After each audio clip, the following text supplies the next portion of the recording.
Hello, and welcome back to Campus Conversations, brought to you by the Alabama Independent School Association. I'm your host, Michael Shipma.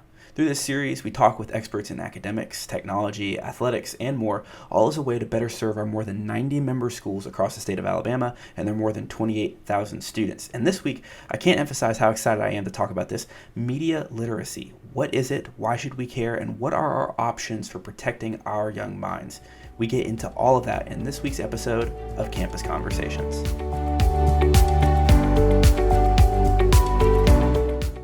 Breakneck speed. That's how I and perhaps many others would describe the pace at which the world and technology is progressing around us.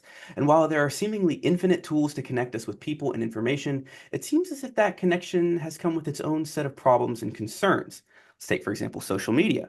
We think we know how to use social media and the technology around us, but how does that technology use you?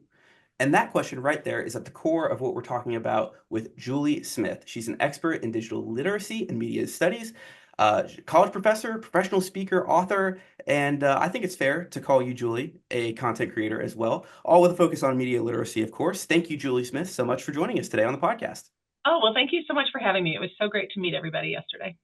Yeah, well, and that's the thing too, is we're recording this the day after the AISA annual conference, which was a fantastic event. Hundreds of people gathering here in Montgomery from all across the association, and that was really great to see. And a part of what made that so great was, of course, Julie being one of our keynote speakers for that conference, talking a lot about what we're going to be talking about on this podcast episode. I tell you what, when you hear media literacy, it may not come across as a term that is, super urgent. Maybe I don't need, yeah, okay, media It really literacy. needs That's it. cool. It really needs a better name, I, and I I don't know what the name. It's not branded well, but when you explain it to people, most mhm. people say, "Oh my gosh, yes, that's really important." We just don't. We don't have a name that really represents how important the topic is. Well, even if we don't have maybe perhaps the most accurate name, in your mind, how would you describe media literacy? Just so that way we can go and kind of lay that foundation down here as we kind of go Right. through this conversation. Media literacy is a process, not a product. It is the lens by which we view the 11 to 12 hours a day of mass media that we consume. And that lens is a critical lens, meaning we don't hate it, but we're analyzing it. We're critiquing it. We are evaluating it. So we do that by asking questions. Who's sending me this message? Who created it? How is the message designed? What is it about the message that gets my attention? What isn't mentioned in the message? What information is left out? Who paid for this message? Where did I see this message? Who benefits from this? What lifestyles are presented? It's all just about asking questions about the messages that we receive all day. And the big challenge is, of course, that we just consume information so quickly that it's really hard to take that step back and ask the questions because it takes time. It does take time, and it's not always easy, but it is increasingly necessary, because one of the points that you brought up that I thought was really great during your talk during our annual conference was that uh, I believe it's 52% of all social media accounts Our are bots, bots. according to the And Atlantic magazine, yes. yeah, and so I'm sure there's probably a margin of error on either side of 52%, but 52% is a significant number when you think about the things that we're seeing on our screens, and there's so much that you have to filter through yourself. Right. And And let's talk people about that say, challenge. people say, well, the platform should get rid of the bots. And I said, well, what's in it for them? Why would they? Yeah, What's their motivation? Because 52% of their traffic, if they cut that out, their engagement goes down and their advertising revenue goes down. And the bots, it's very systemic. Like they retweet or repost each other and share each other's materials over and over and over again. So they're generating a lot of traffic. So there's nothing in it for the platforms to get rid of the bots. It really falls on us to be able to recognize what a bot account looks like and what are the typical telltale signs. mhm. And recognizing that again is part of this bigger goal, this bigger mindset of media literacy. And it really it goes beyond just social media. I mean, Oh yeah. every form of media that we consume as a society, as individuals and collectively, that there is this healthy filter that I feel like we're trying to figure out right now how to Yeah. put in place. I don't want to say that. And I think probably everybody would say, probably yourself including, that not everybody has all the answers right now. Oh gosh, Um, no. Gosh, no. No, and no, no. yeah, Yeah. and I think that that's also important to keep in mind here. But when we think specifically about social media, a big part of what you brought up yesterday is how seemingly small and innocent things that we ourselves put into the digital world can sometimes be bigger problems than what we realize. And there needs to be a certain amount of care that is taken with that, specifically when you think in the context of education, young minds, students, and it's not just high school. It's younger and younger and younger and younger and younger and younger. And so, how do you even tackle some of these things when you think about how easy it is to kind of get in some of these pitfalls? Well, that's the million-dollar question, right? People will say, "Well, Julie, when do you think media literacy education should start?"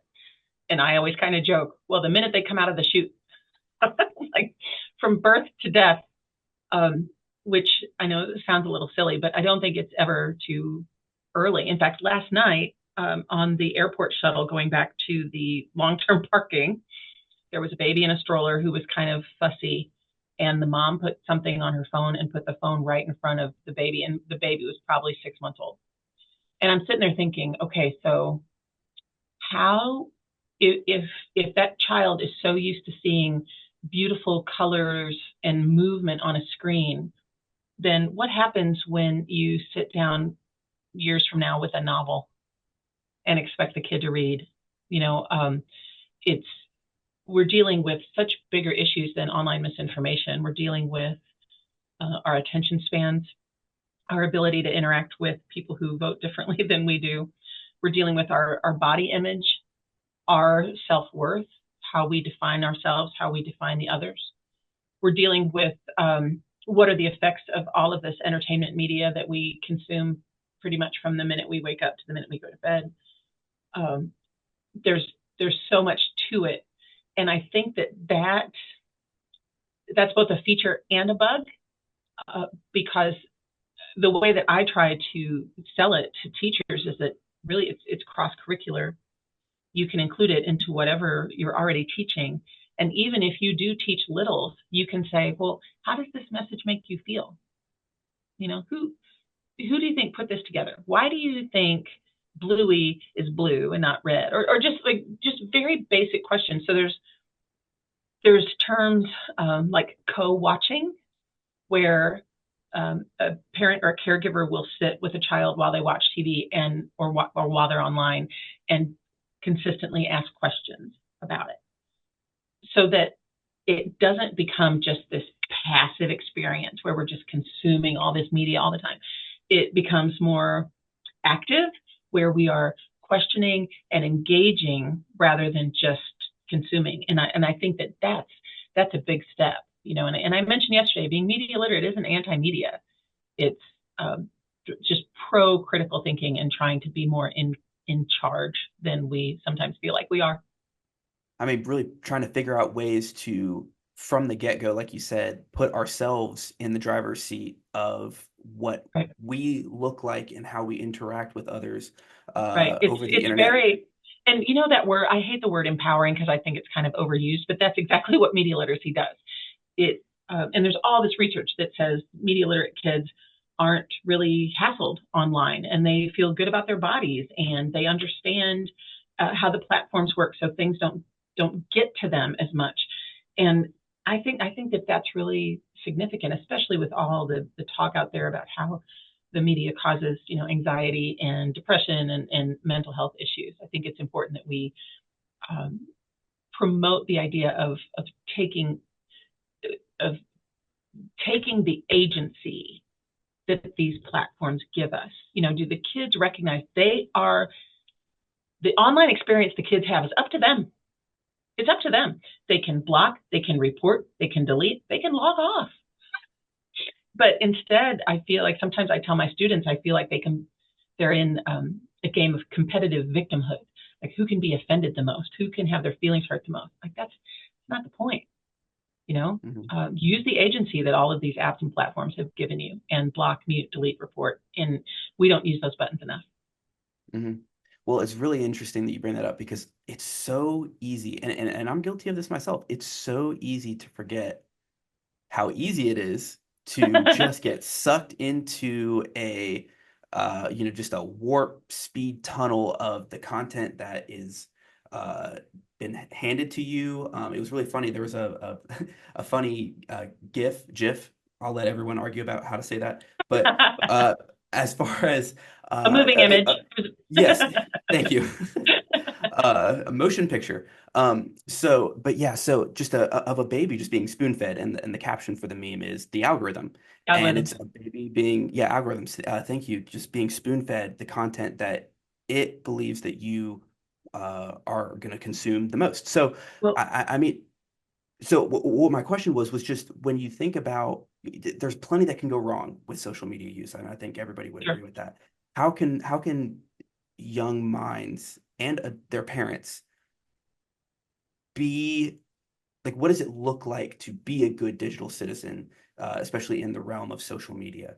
How can they, what does that positive interaction between human and machine look like? Yeah. Um, well, I am going to push back over the term digital citizenship because I think it just screams like 2010, be nice online. And we've gone way beyond, like that's like locking the barn after the horses have been stolen. Like we need to go much deeper than that.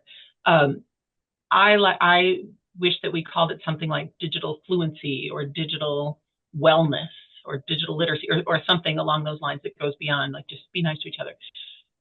Because we know, of course, that there are 1,000 reasons that a kid is not nice online, and some little workshop at school isn't really necessarily going to fix that. Okay.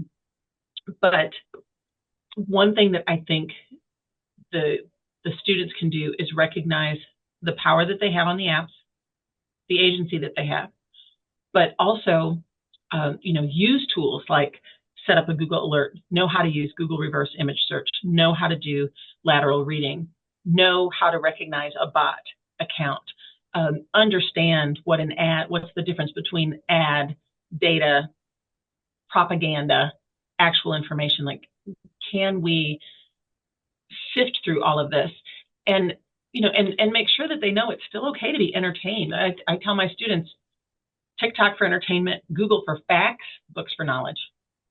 And a lot of us, I think, are using TikTok for knowledge, and that can A be little problematic. concerning at times, yeah. Although I did learn how to use my air fryer on TikTok, like I will admit to. Listen, But you can't blanket knock it out. I mean, I there's know some exactly.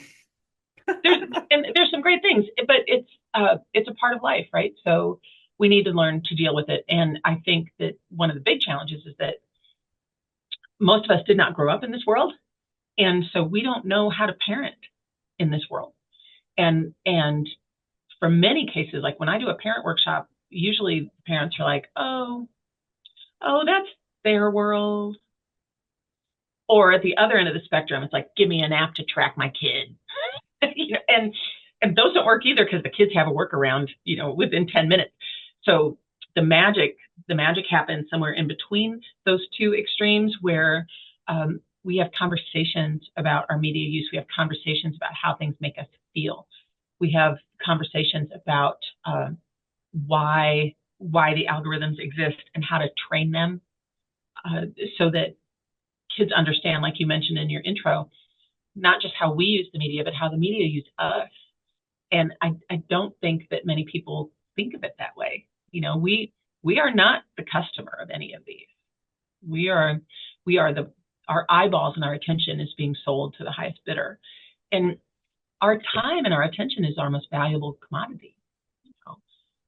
I read once, and I can't remember where I read it, the word spend is used with money and time. And with money, you can invest it and get something out of it. Are we doing that with our time? Is this the best use of our time? And, my dad used to come home from work and read the paper. How's that different than me coming home and spending 30 minutes scrolling through Instagram, right? So understanding what it is and understanding what it isn't. Is it a rule for living? Lord, no. But is it occasionally chewing gum for your brain? Yes.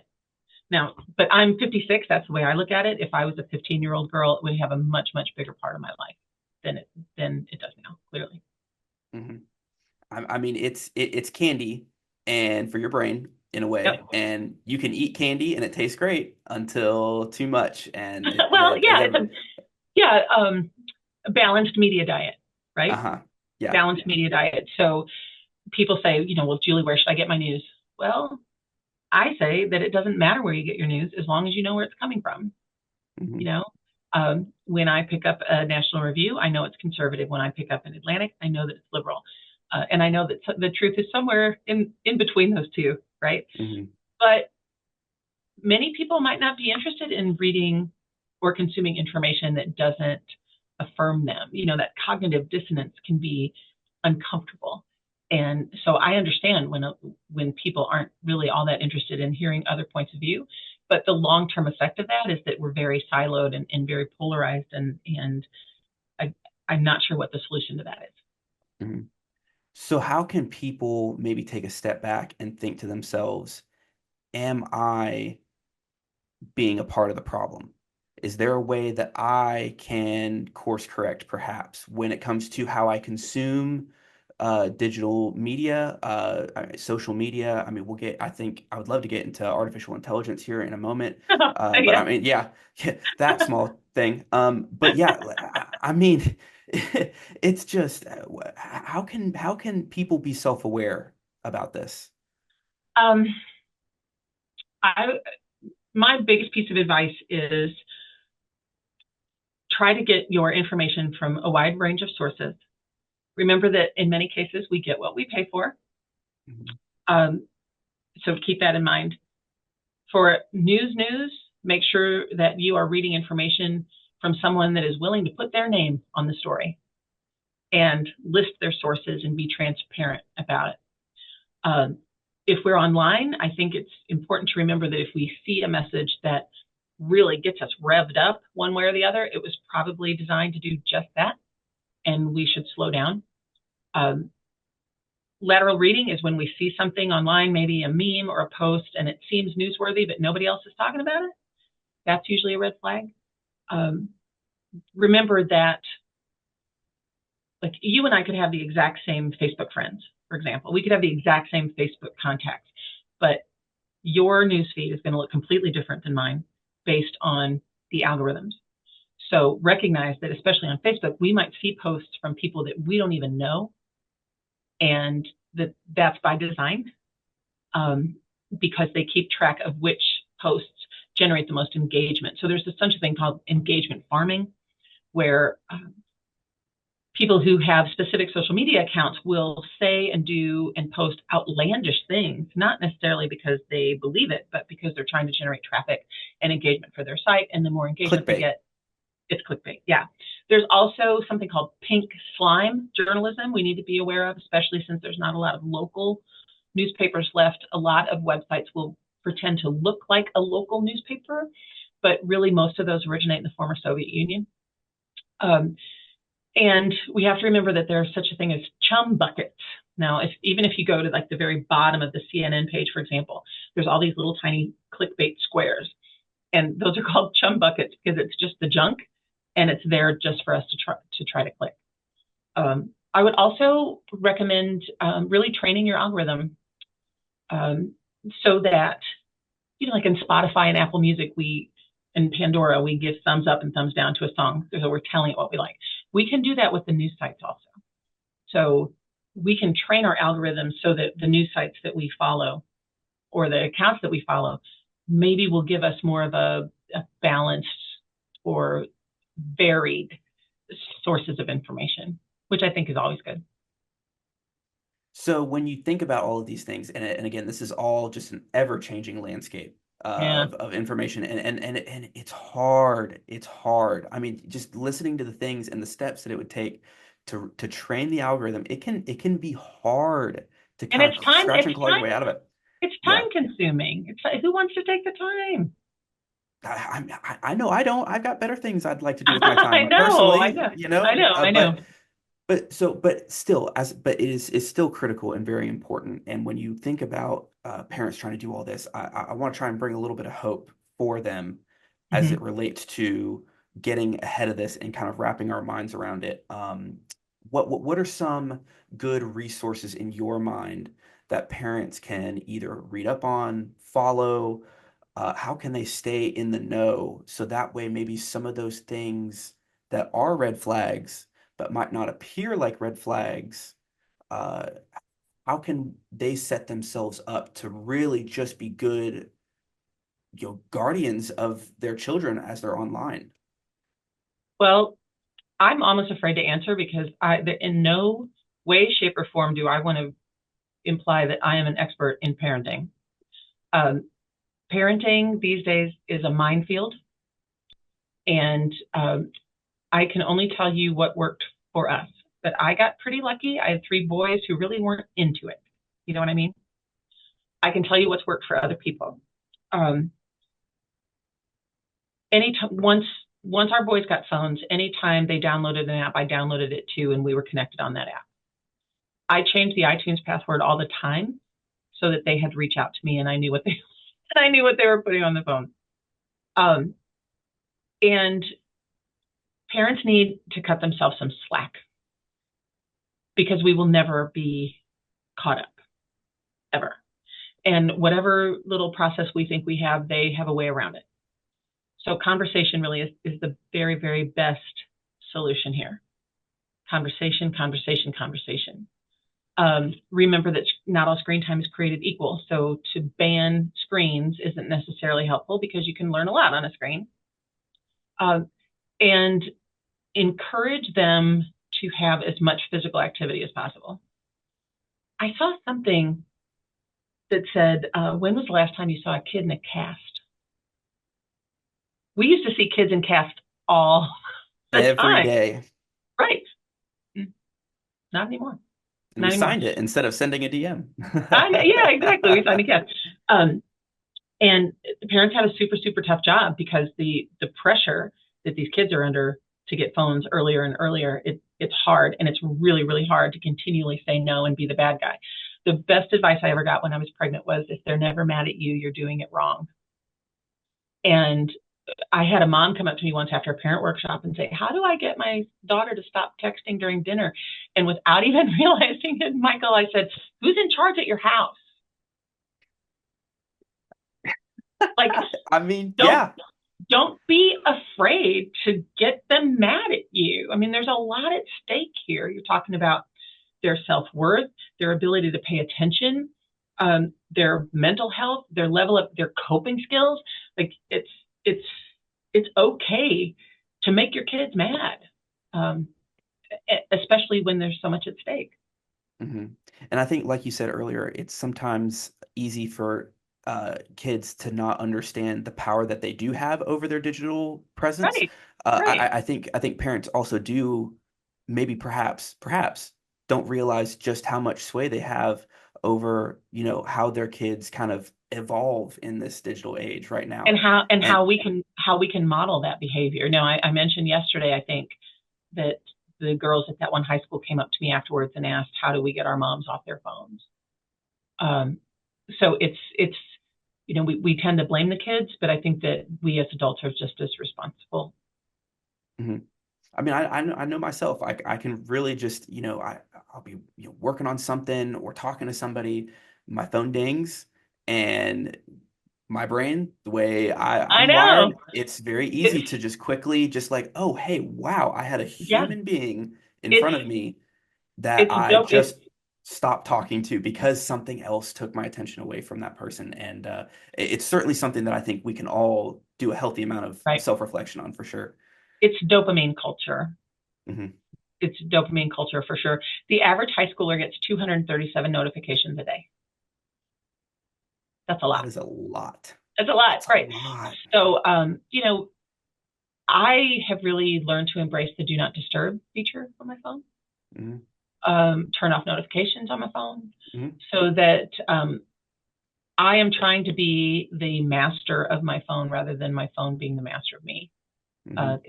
It's still a challenge, but I'm trying, Hmm. and I think it does make a difference, especially today's election day, right? So I'm going to stay off platforms for a long for a long time. And that's your right. You get to do that. You Yeah, can do that. It's okay, it's totally okay, right? it's Yeah. totally okay. And it's really interesting how, you hear kids say things like FOMO, fear of missing out. Okay. Mhm. I think we, as the older generations, I think we have that exact same propensity as well.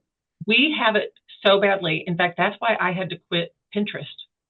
I can't I cannot compete with the amazing crafts and decorations and designs and parties and out like it is. And this is something that I think affects our overall attitude and demeanor, is that whole aspirational lifestyle thing. Mhm. We see all of these things that we know we will never have. We know we will never be able to do. We will never measure up. And I think after a while that can really wear somebody down. And I feel much better about myself after not being on after not getting on Pinterest anymore, because I can't we automatically compare ourselves to what's on there, and it's Mhm. not real. Well, and certainly not ragging on Pinterest specifically, but I think just in general with social media apps where you are looking at, hey, the grass is looking real green on that side of things, that Mm-hmm. typically leads to a point of sale, not too long after that feeling hits, Right, one way right. or the other. So I just think that that's something that, again, we just need to be just aware of. I think is really just kind of the main gist of what you're getting at here. Um, It I, could be something. It could be something as simple, Michael. If you put on Facebook, that I'm starting a diet today, then suddenly the right side of your screen is all going to be weight loss products. Like Mhm. they know exactly what they're doing. And what we don't Mhm. realize too is that in the terms of service that we sign up with Google, we've given them permission to read our Gmail so that they can quote personalize our advertising experience. Mhm. So I did this experiment once. Like every day, I would email my husband and say, "We need a new toaster. We need a new toaster. We need a new toaster." And at one point, he called me. He's like, "What are you doing? Our toaster's fine. Like, it's an experiment." And then, sure enough, what started showing up? Toaster ads. So What? we are cogs in the machine, and I don't think we're talking Mhm. about that enough. Well, and it's something that it was really interesting yesterday. You brought up who reads the terms and conditions anymore? Nobody. Nobody. Nobody. And if you say you do, You're lying. I'm not. You said that. Those are your words. I will highly doubt the truthfulness of that statement. But yeah, there's I there's think. a there's a very cool website called TLDR, Too Long Didn't Read, that Mhm. summarizes terms of service for people. So you don't have to spend the 35 minutes reading Spotify's terms of service. You can go to TLDR Mhm. and it'll kind of summarize it for you. But yeah, we've agreed to a whole ton of stuff. And Yeah. I have students who are like, "Oh, that's violating my freedom of speech." I'm like, "Oh, come Not on." if you said I'm okay with it. Like, the First Amendment exists to keep you out of jail for criticizing the government. It doesn't mean that you get to say whatever you want on Twitter without getting blocked or canceled. Yeah, yeah, Yeah. It is, I won't lie, a little mind blowing how sometimes that realization perhaps hasn't set in exactly. among some. But I mean, so you brought up TLDR. I'll take a look at it. Maybe put that link in the description if people are interested in that. But when you think about our artificial intelligence and kind of how that plays into this whole conversation, I don't think we need to do an exhaustive. Uh, is it good? Is it bad? I think it's like everything else that we use. It's use Cool. it responsibly. Um, and so when you have parents and teachers and students, uh, what do they need to be using AI for? What do they perhaps maybe not need to be using AI for? And perhaps that's too broad a question, but I want to hear your take on that. Well, there are great AI sites where you can plug in like every ingredient you currently have in your refrigerator, and it will generate recipes for you to get rid of all your leftovers. Like, there's fantastic sites that will organize your to-do list. It'll take notes at meetings for you. Like, to say that AI itself is this huge, overarching, scary, dark cloud is problematic. But like you mentioned, much like the social media platforms, they're tools. It just depends on how they're used. I struggle with my students who use AI tools to replace their learning rather than enhance it. I did a full day AI class here on campus on Saturday, and the whole thing was, okay, here are the sites that'll make flashcards for you. Here are the sites that'll create study guides for you. Here's a practice interview site that will film you in a mock interview and give you feedback. Here's a site that will critique your presentation style. Like, there's all of these fantastic tools to help you become a really good student. I mean, almost superhuman sometimes. It's crazy the things that Yeah, you can do. yeah, It's a good thing, you know? right. But we want to.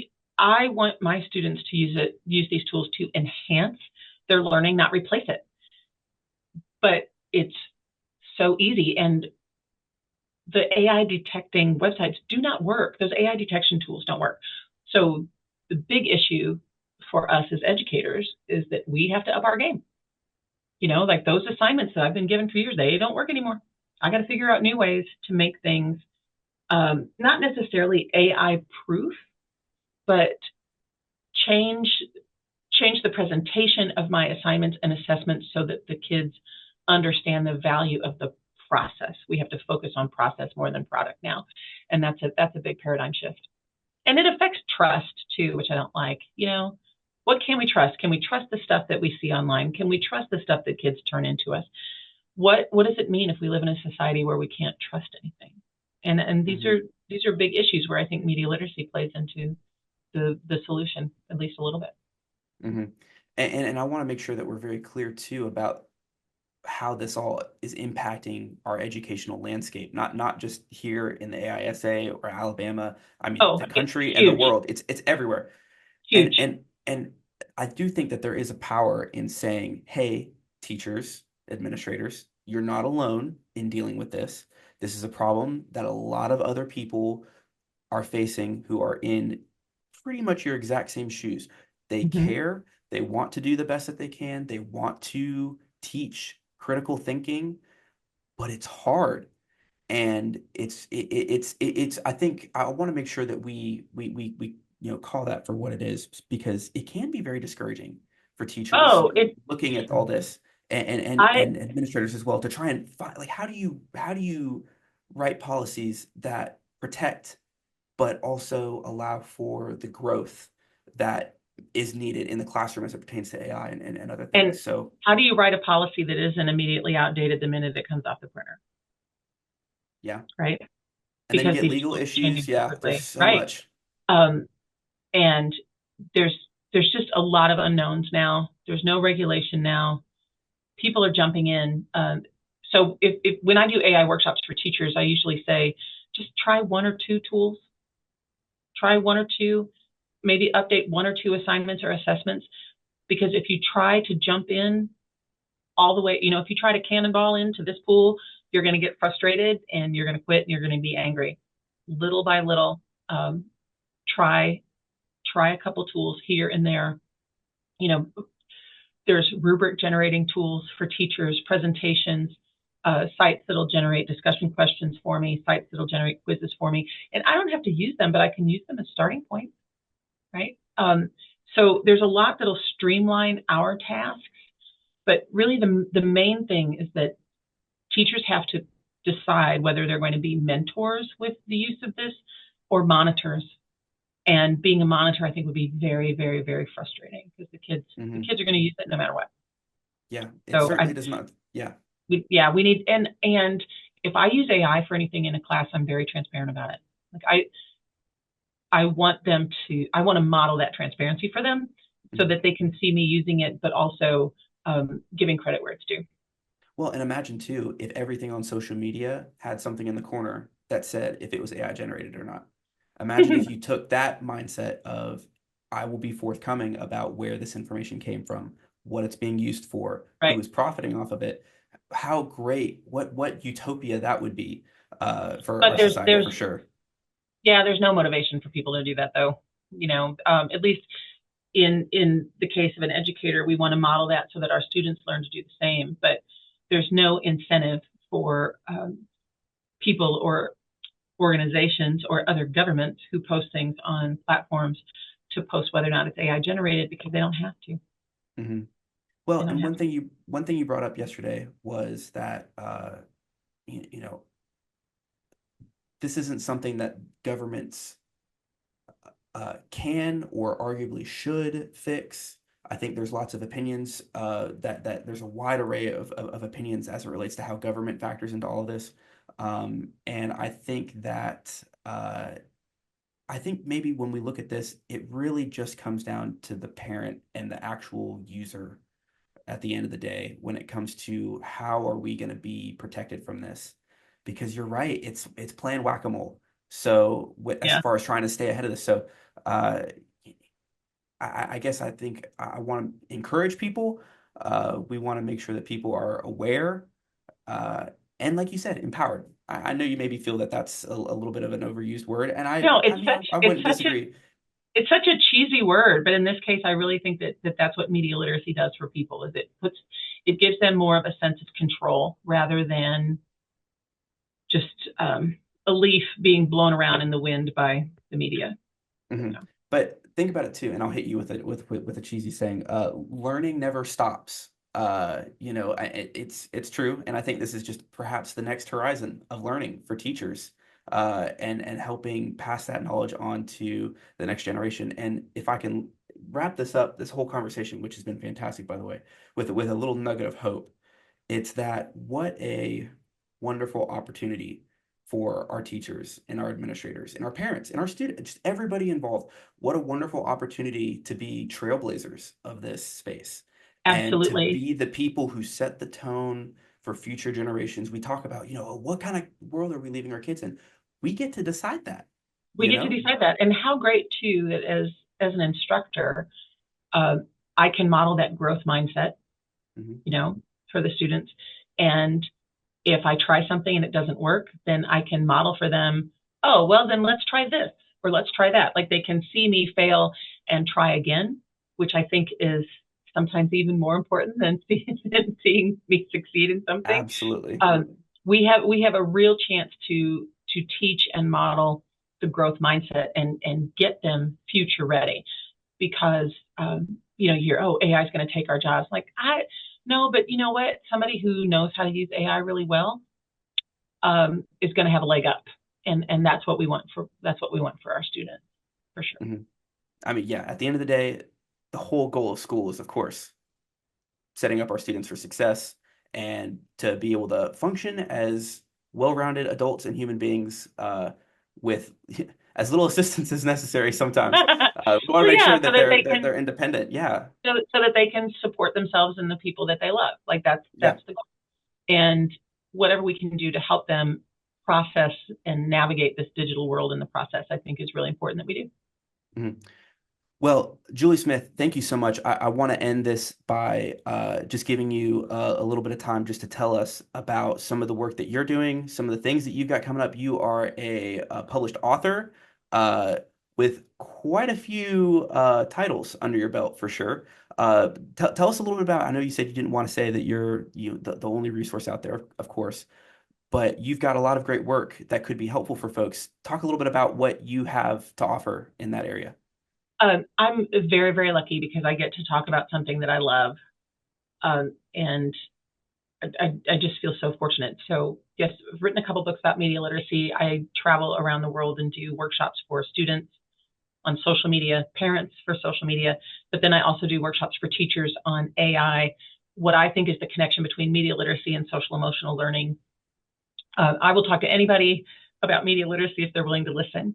I also work pretty extensively with the big CBS affiliate radio station here in St. Louis. We do a series of podcasts called What the Media, and they have me on. Actually, I'm going to be on tonight for the election returns, which should be pretty exciting. And I can't think of any. I spend a lot of time buying groceries, Michael. I mean, I really, you ask what I do, it's what I do.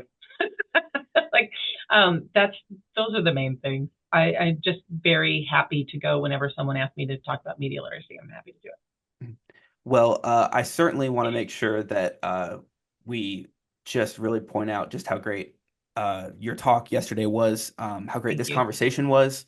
Thank Um, you. I, I genuinely enjoyed it. I love learning, and I feel like I learned things yesterday. I feel like I learned things today, and I definitely feel like that learning it's snowballs, man. And I'm so looking forward to learning more about this. So. But if anyone listening would like to check out some of Julie Smith's work, heyjuliesmith.com is a great place to do that. I'll link that down below in the description of this Thank episode. you. Yeah, And and if you are a teacher or an administrator and you know of someone in your building that'd be interested in teaching media literacy that just don't know where to start, please reach out to me. I will share all my stuff with them. I'm at heyjuliesmith@gmail, which and then the website is heyjuliesmith.com, and then the book is on Amazon. It's called Master the Media. mhm. That's the main book. The other book is mainly just for adjunct instructors at universities. Well, I'll pull this up real quick just because I thought that this was pretty fantastic. Looking you up on social media, uh, when you go to your personal Facebook page, I think this is pretty great. I don't know if hopefully you don't mind me saying this. The Oh, well, you know bio what? for your, I have for not your I have not I've not logged into Facebook since December 31st, 2018. What's it say? I can't remember. The bio says, I'm only on here when necessary. This site will destroy our republic, and it has your Gmail account that you just mentioned. And that is why I haven't And logged on since December 31st, 2018. and scene. Yeah, no, that's I thought that was pretty fantastic. So the last don't the look her. last the last thing I posted was an online rant about why I was quitting Facebook. I mean, So yeah. So don't reach out on Facebook to Julie Smith is what we're saying. Because it's most likely a bot. yeah, it's most likely there's a strange Julie Smith bot that might respond to you, but I Instagram is mainly for my baking, Mhm. but Twitter or X or whatever we call it, I'm always going to call it Twitter. That's where I spend a lot of time promoting media literacy. So Okay, fantastic. Well, we'll definitely link that down below and definitely check out Julie Smith to all of our listeners. Definitely a lot of wisdom, I think, to be gained there. So, again, Julie Smith, thank you so much for coming on the podcast, Campus Conversations. We really do appreciate it. thanks so much for having me, and thank you for AISA for caring enough about media literacy to have me speak yesterday. Absolutely. I mean, wow, what a topic this week, and sometimes a difficult one to talk about.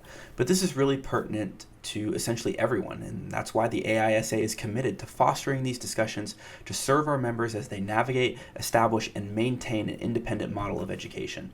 I would again encourage our listeners to check out Julie Smith's work on her website, heyjuliesmith.com. That's linked in the episode description down below, along with her email address if you'd like to reach her directly. If you'd like to connect with the AISA online, you can do that via our website, aisaonline.org, as well as our social media pages, Facebook, Instagram, Twitter, and YouTube. And of course, tune in to Campus Conversations every Friday for new episodes featuring engaging and helpful discussions to help students, teachers, and administrators be the absolute best that they can be. A quick note that next week's episode, our 10th so far, will be our Season 1 finale of sorts. But don't worry, we plan on bringing back Campus Conversations for Season 2 in early 2025. But for now, I'm your host, Michael Shipma. Thank you for listening.